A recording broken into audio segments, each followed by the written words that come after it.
শীতের কুয়াশাচ্ছন্ন ভোরে খেজুরের গুড় দিয়ে পিঠা খাওয়ার মজাই আলাদা। বাঙালিদের ঐতিহ্যের সব পিঠাপুলির মধ্যে অন্যতম হলো পাটিসাপটা পিঠা। কিন্তু পাটিসাপটা পিঠা বানানোর সময় অনেকেরই পাটিসাপটা ভাঁজ করার সময় ভেঙে যায় অথবা তাওয়া থেকে সহজে উঠতে চায় না। তবে এই রেসিপিটি দেখে নিলে এই সমস্যাগুলি আশা করি আর হবে না। এছাড়া কোন জিনিসটা ঠিক কতটা পরিমাণে দিলে পাটিসাপটা পিঠা পারফেক্ট হবে সেটা জানার জন্য অবশ্যই ভিডিওটি শেষ পর্যন্ত দেখতে হবে। Hello everyone, this is Aninna from cook master Bangla. আজকে আমরা করে দেখাবো ক্ষীরের পাটিসাপটা। তাহলে চলো না দেরি না করে ঝটপট বানিয়ে ফেলি। পাটিসাপটা পিঠার জন্য প্রথমে রেডি করে নিচ্ছি পাটিসাপটার ভেতরে পুর বা ক্ষীর। ফ্রাই প্যানে দিয়ে দিচ্ছি 2 কাপ লিকুইড মিল্ক,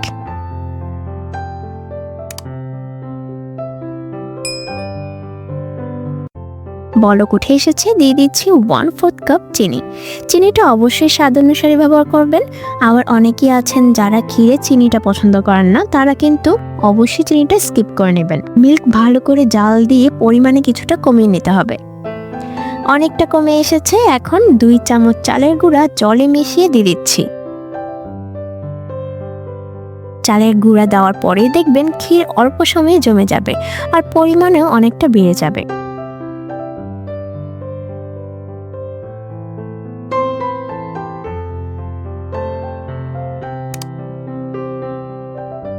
ক্ষীরের ঘনত্বটা একদম ঠিক আছে, এর থেকে বেশি আর ঘন করব না। ঠান্ডা হয়ে আসলে কিন্তু আরও এঁটে যাবে। চুলা অফ করে দিচ্ছি।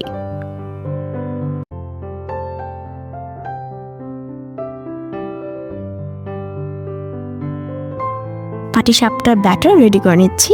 একটা পাত্রে প্রথমে নিয়ে নিচ্ছি 2 কাপ চালের গুঁড়া, 1 কাপ ময়দা,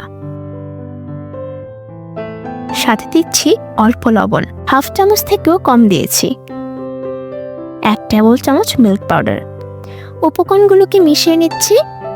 যে কোনো মিষ্টি জিনিসে অল্প করে লবণ অ্যাড করলে কিন্তু মিষ্টতার স্বাদ ভালোভাবে উপভোগ করা যায়। নলেন গুড় দিয়ে মিশ্রণটাকে ভালোভাবে মিশিয়ে নিতে হবে।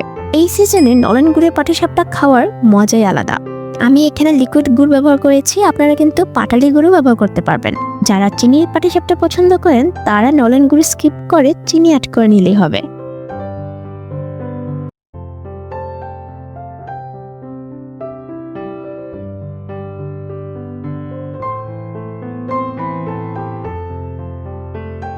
অল্প অল্প করে জল দিয়ে মিশ্রণটাকে ভালোভাবে মিশিয়ে নিতে হবে।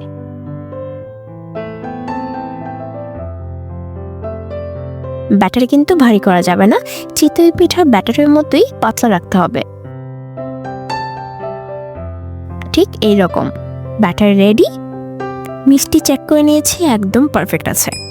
এখন এসে পড়েছি ফাইনাল স্টেপে। যেই পাত্রে পিঠাটা বানাবেন সেই পাত্রটা চুলার আঁচ হাই রেখে ভালোভাবে গরম করে নিতে হবে। দেন চুলার আঁচ লোতে রেখে পিঠা বানিয়ে নিতে হবে। ফ্রাই প্যানে অল্প সরিষার তেল ব্রাশ করে নিচ্ছি। তেল সামান্য ব্যবহার করবেন, অতিরিক্ত হলে সুতি কাপড় দিয়ে মুছে নেবেন। দিয়ে দিচ্ছি 2 চামচ ব্যাটার।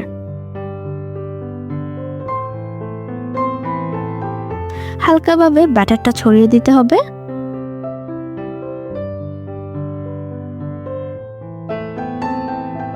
পিঠার শীতটা যখন এইরকম ড্রাই বা সেদ্ধ হয়ে যাবে তখন এর এক পাশে পুর বা ক্ষীর দিয়ে দিচ্ছি। ক্ষীর যেন পিঠার কিছুটা অংশ জুড়ে থাকে, তাই ক্ষীরটাকে কিছুটা ছড়িয়ে দিতে হবে। এখন পাটিসাপটার শেপে ভাঁজ করে নিতে হবে। বাস রেডি আমাদের নলেন গুড়ের পাটিসাপটা।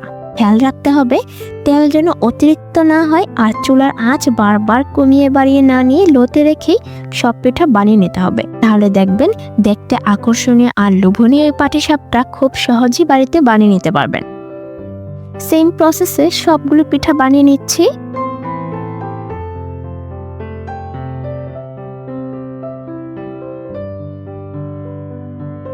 এই হলো আমাদের ক্ষীরের পাটিসাপটার ফাইনাল লুক।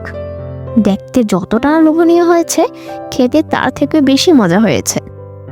অবশ্যই বাড়িতে ট্রাই করবেন। আর আপনাদের পাটিসাপটা কেমন হয়েছে আমাকে কিন্তু কমেন্ট করতে ভুলবেন না। ভিডিওটি ভালো লেগে থাকলে শেয়ার আর লাইক করে দিবেন আর চ্যানেলটিকে সাবস্ক্রাইব করে পাশে থাকার অনুরোধ রইল। সবাই সুস্থ থাকবেন। আমি অনিন্না, দেখা হবে নেক্সট ভিডিওতে নতুন কোনো রেসিপি নিয়ে।